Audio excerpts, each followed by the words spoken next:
Welcome to the Psych Central Show, where each episode presents an in-depth look at issues from the field of psychology and mental health, with host Gabe Howard and co-host Vincent M. Wales. Hello, everyone, and welcome to this week's episode of the Psych Central Show podcast. My name is Gabe Howard, and with me, as always, is Vincent M. Wales. Hi, everyone. I am happy to introduce to you today our guest for this week, Mr. Steve Fields. Steve is the executive director of the Progress Foundation, which is a nonprofit mental health foundation in San Francisco. And this is as a follow-up to last week's show on NIMBYism. Steve has some detailed experience with this. Steve, welcome to the show. Thank you. Happy to be here. First of all, why don't you tell our listeners a little bit about yourself?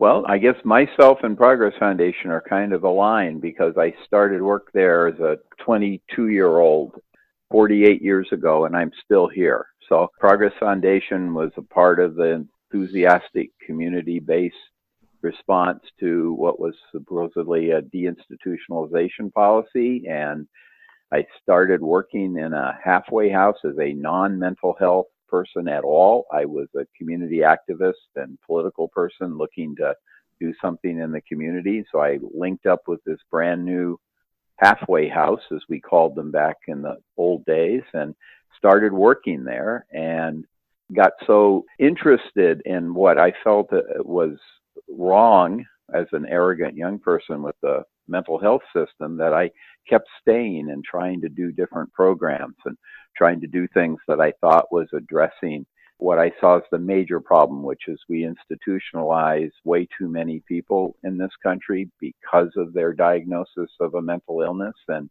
that we should be looking at other ways of working. If we're truly going to do something different in community mental health than what we did in institutional mental health, we needed to have a different practice and a different approach to treatment, a different approach to the people who come to us for services. And I worked in San Francisco where I got a chance to try an enormous number of new things. We opened what was really the first crisis residential treatment program in the country back in 1978 to try and stop the admission to the hospital at the emergency room door rather than just serve people down the line after the system has already, in many ways, turned them into patients instead of people who have a shot at recovery. So I didn't tend to be a mental health person. I got in it. I got politicized. I was working in a community where if I could bring ideas forward and work the politics right, I'd really have a shot maybe at using Progress Foundation as a nonprofit service provider to do something different. So that's really what we've done. We developed all kinds of different community analogs, residential treatment, 24 hours, Medicaid funded, fully staffed, but with a different kind of staff, a different kind of approach to what's called treatment, with an emphasis on recovery before it was called recovery. And Excellent. It's been exciting work, and that's why I'm still doing it. That is excellent. As you know, we heard from Juliette Doris Williams last week, and she's the executive director of the Peer Center, which is a drop-in center for people who are trying to, recover from mental illness or addiction or trauma issues. And she's had some issues with the neighborhood. We've had some issues with the neighborhood. And one of the reasons that we asked you to be on the show is you've sort of been fighting this for, much of your career. Is that true?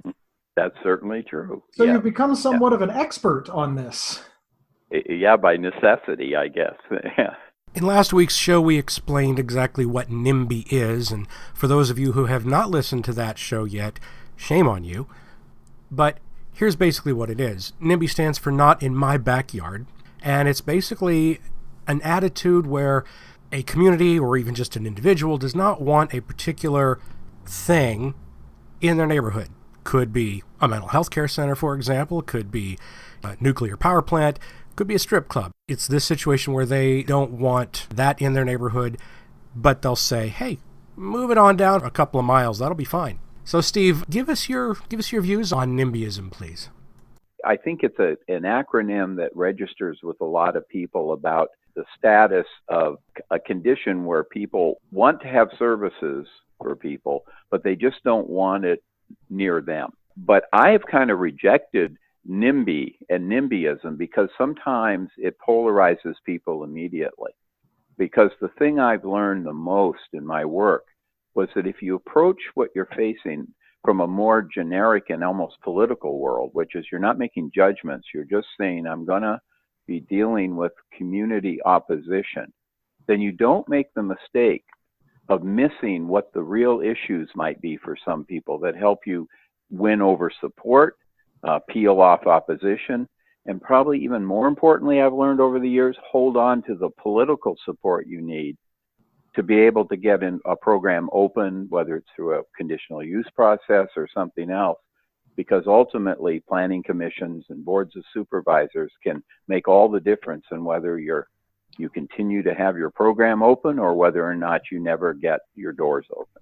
So I don't say NIMBYism much anymore because it's become a bit of a too simplistic a way of describing the phenomenon of people who don't want different people in their neighborhood for all kinds of reasons. I see. Okay. Well, that's interesting.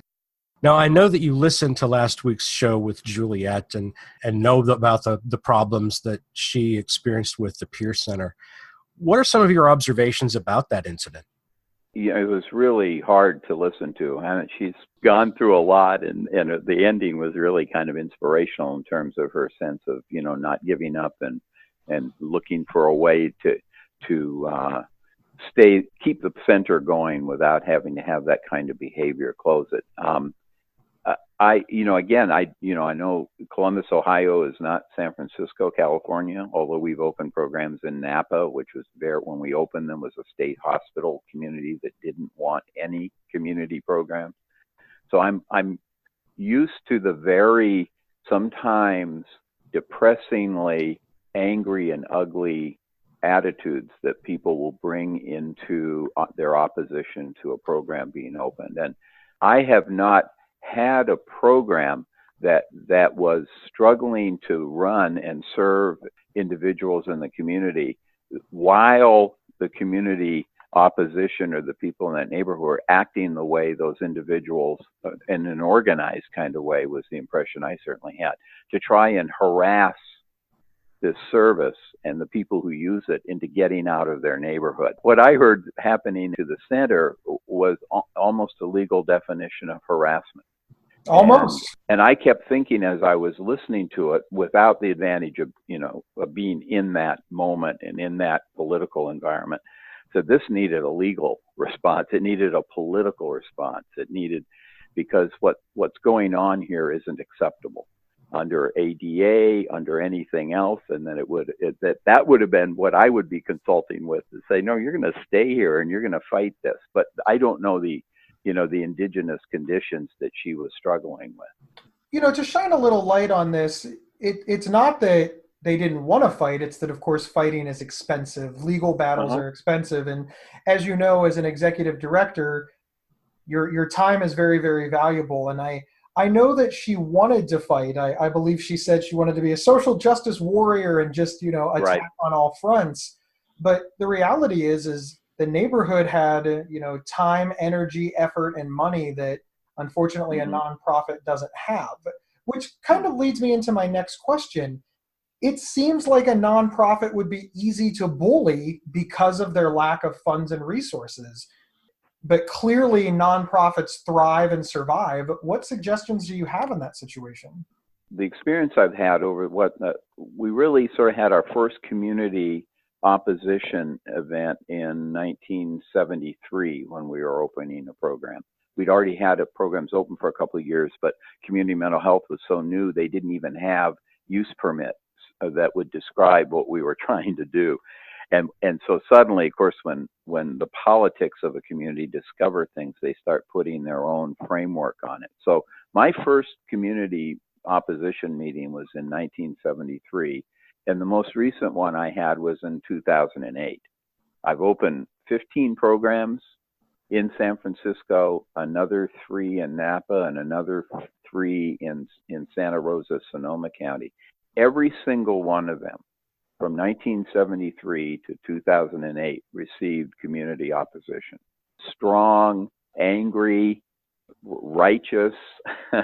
So, what I learned over time trying to figure out what this phenomenon was like was, first of all, and this is true, I think, for a lot of, and I don't know how it applies particularly, say, to Columbus, Ohio, but politics rage everywhere. So my programs provide services that are funded by local government. Counties in California are the mental health provider. And every program that I've opened and been leading toward opening in a neighborhood has funding from the county mental health system, which is true of an enormous number of community-based programs. So that's my customer to begin with. It's not the client, it's the county that needs this program or has a reason for having it. One of the things that I learned over time was I start at the decision point. I start at who has the power politically through a use permit process, a planning commission, or a board of supervisors to prevent the program from opening. And I go talk with them first about my plan to open it so I can kind of inoculate them to what they're going to see when we finally propose a particular address for a particular site. I learned that when they're surprised in a chamber or with a bunch of phone calls from a neighborhood and they don't know about the program and they haven't met me and they haven't listened to why it's being opened and what its purpose is and how it fits into the, the larger policy goals of their community, their government, whether it's a city or whether it's a county or a region, then they panic. And when you're trying to learn about community-based services for people with a diagnosis of mental illness in that kind of highly charged environment, that's the worst place to try and get a point across to decision or policy makers. So I start there.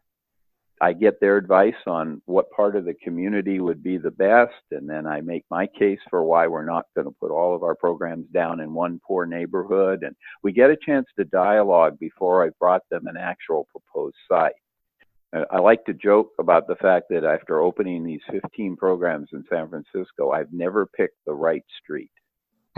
There's always a street I could have picked in every meeting I'm in.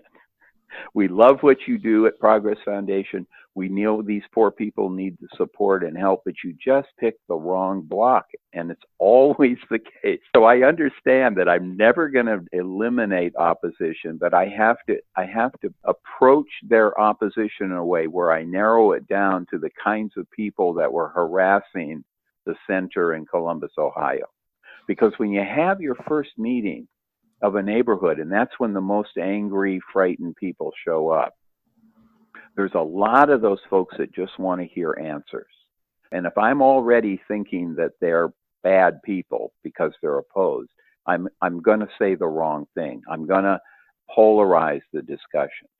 So what I've said to a lot of people about community opposition, your goal isn't to win people's support, it's to peel away the opposition.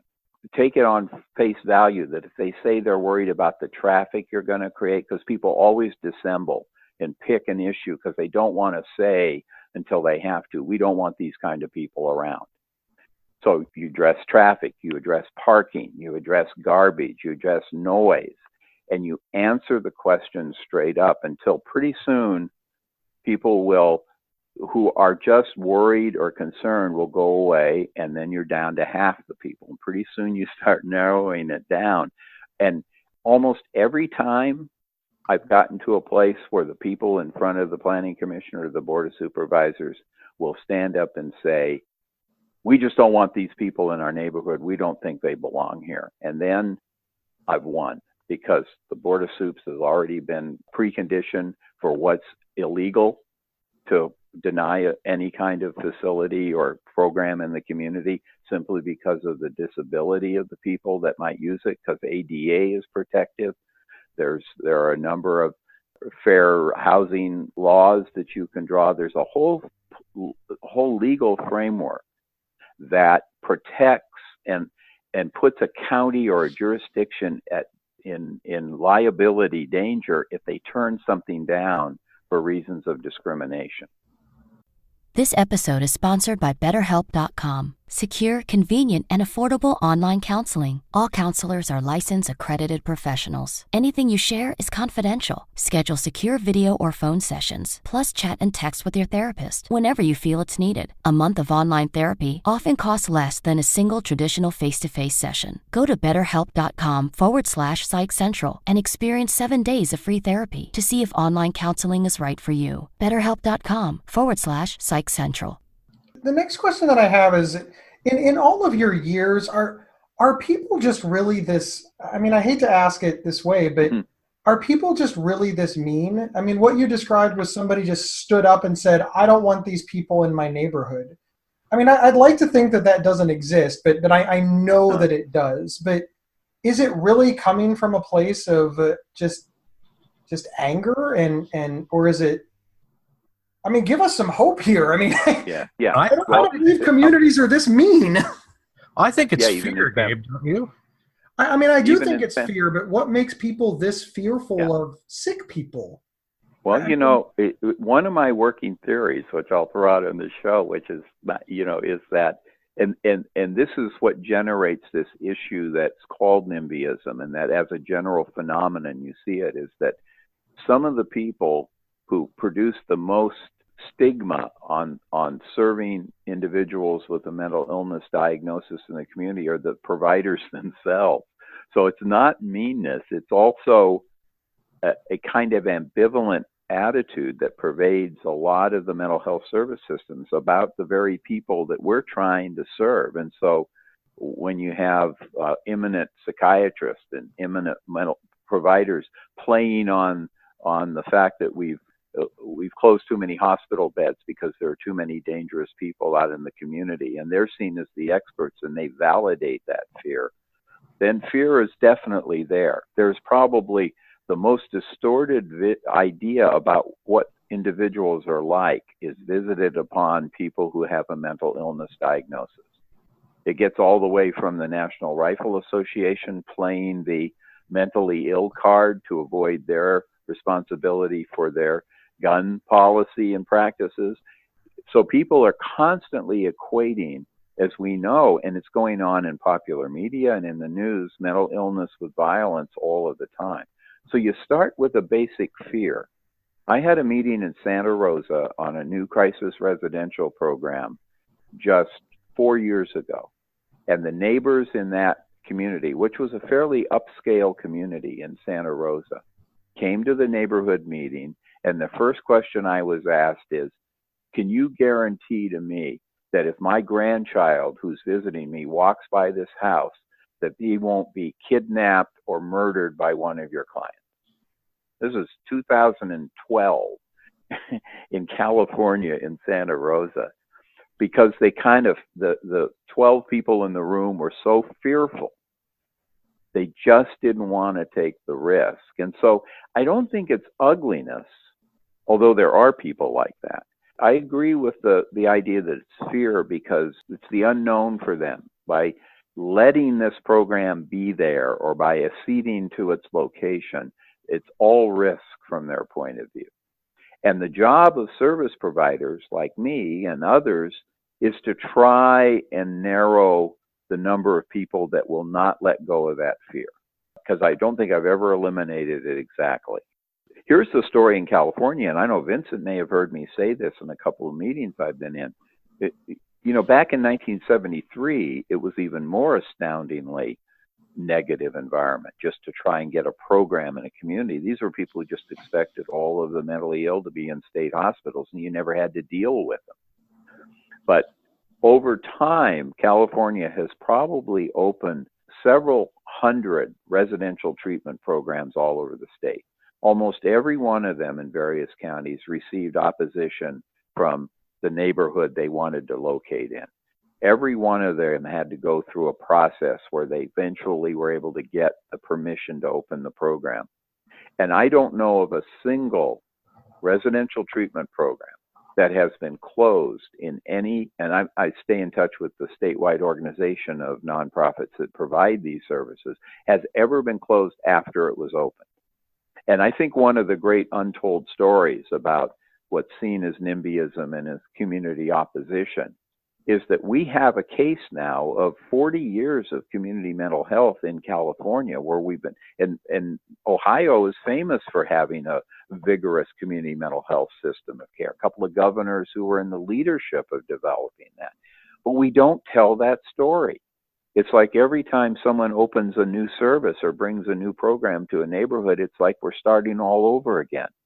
That neighborhood starts opposing. There's no well-known public policy understanding about how many of these programs have actually worked, and the fears people had about their property values plummeting and people being hurt and injured in the neighborhood have never come true. And we don't codify that experience enough to bring it into the public arena before we're in a big fight with a neighborhood in front of a bunch of politicians who are afraid to take a hard vote. Well, unfortunately, Steve, I think that people who are that fearful aren't going to be swayed by facts. Yeah, eventually they may. Again, I don't want to presume to know the political environment in Columbus, Ohio, that Juliet's trying to operate within. I have great respect for what they're fighting with, and I know San Francisco is not like a lot of other places, but I know Napa was. It was really an angry community.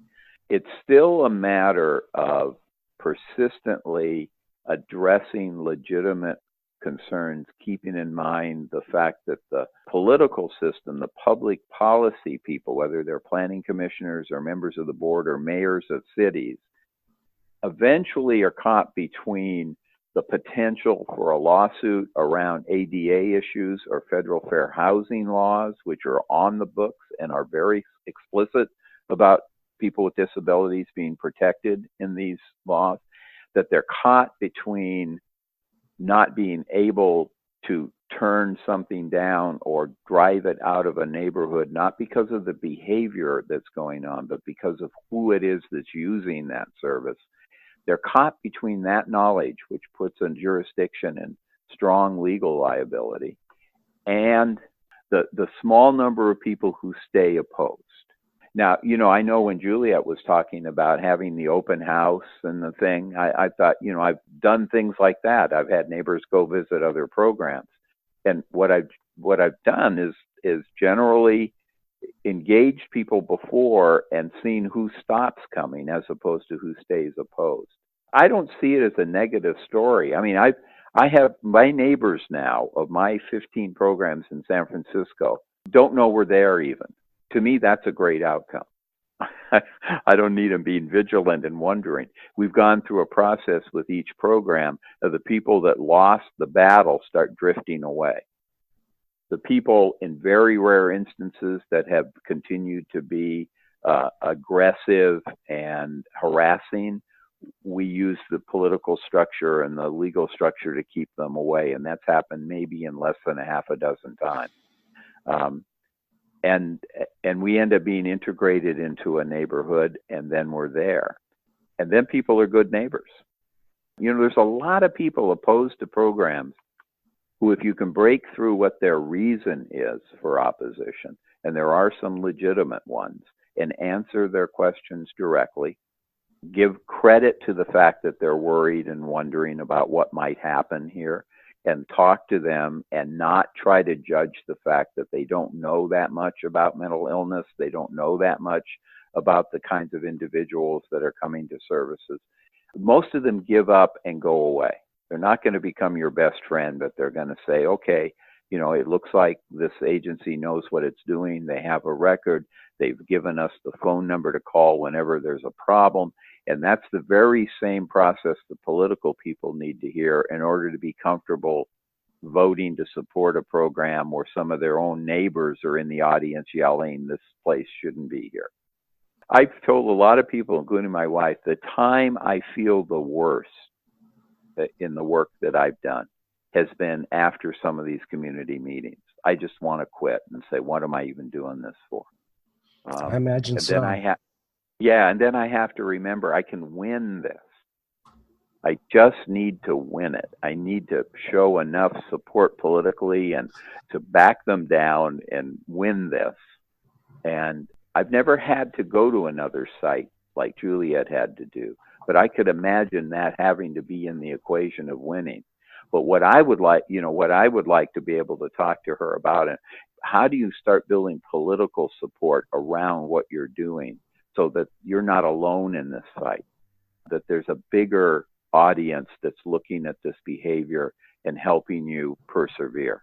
Because to me, it's always been about politics. Mm-hmm. I do agree with you that, I am personally invested in the peer centers issue. I Right. work there during the week. I've been there for 3 years. Juliet is probably, as far as mental health advocates go, she's probably the one that I look up to the most. And, part of me just has a little trouble getting over the idea that there was anything that we could do about it. It must have been, pitchforks and lighted torches and anger. It just, my intellectual side is like, yes, this is a political process that we need to manage. But my emotional side is, no, they hated us and drove us out. Can you speak a little bit on, what do we do with those feelings? Because at this point, we've moved. That story is over for the peer center. And now we're processing just the idea that people didn't want us. We consider our work to be so righteous, and we just feel kind of deflated. Well, I think the advantage that I've had in doing this work is that is one step removed from the legitimacy of the advocacy that Juliet and everybody at the center supports, which is, there's no way that you, the staff, the people who come there, the associates, can't take it personally, because they're talking about you. When you have a peer-run center where, if not everybody, the vast majority of people who are working and volunteering are there because they too have been in the situation that the associates that you're wanting to serve are in. I have not been confronted with taking personally what they're saying about the service, the people that I'm trying to fight to open a program to provide another way of serving. So I get to get angry without feeling like, wow, they're talking about me. And I think in a way that's allowed me to just think strategically a lot of the time and not have to have that feeling of despair or feeling undervalued and everything. I can represent the anger about that toward the people that I've met and still know as friends who've come to us to receive services, but I don't feel it directly. And so I don't want to presume to say, well, you should be able to do what I did. Juliet should be able to put that aside, because I could hear it in her voice. I mean, it was personal. So I guess maybe part of the deal is, in the political world, you guys, maybe the center could find somebody who's a buffer between that, who's going to represent the center in political arenas and in strategy, and be one removed like I am from taking it personally, because it can be devastating. Yeah. We didn't know we needed it until we needed it. Yeah. We're opening a peer-run crisis residential program in Santa Rosa. We just started the process of doing that.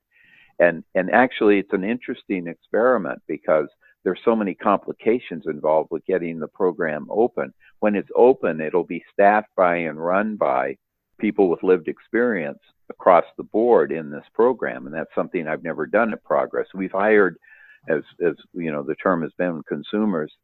I didn't know you weren't supposed to. Some of my first programs, and our first crisis residential program, 30% of the staff were people who had come through the system for mental health treatment. I just thought it made sense. Yeah. It just was a better program that way. And so, maybe, one of the things that the center and this movement, the peer movement, is in Santa Rosa, I'm the buffer. I'm letting them design the program free of also being caught up in this bizarre bullshit visited upon anybody who dares to try and do a program like this in the community, because I can buffer that and say, open the best program you can. We're just going to make sure that it's funded. We're going to make sure it continues, and we won't interfere in it. So I think as peer services become more and more a part of community mental health systems, that's the issue they're going to have to confront until, the political world changes or gets more enlightened. Awesome. Thank you for that answer. Yes, thank you so much for agreeing to be on the show. Thank you for your time. Thank you for the information. We all got into this because we wanted to help people, and strangely, we thought that the most difficult challenges would come providing the help. But oftentimes, it's the extraneous stuff. It's the tangents that seem more difficult than helping people with mental illness and addiction. It was a little bit shocking to us when it happened. We've been around for over a decade, and this really was all new to us. And I guess it just meant that we were lucky for the first decade. Yeah. And you're describing the shocking reality. And there's days I walk around wearing my cynical hat, which is, I have to tell my staff sometime when they're coming in to meet with me, and they're not saying, it's not about being right. It's not about righteousness.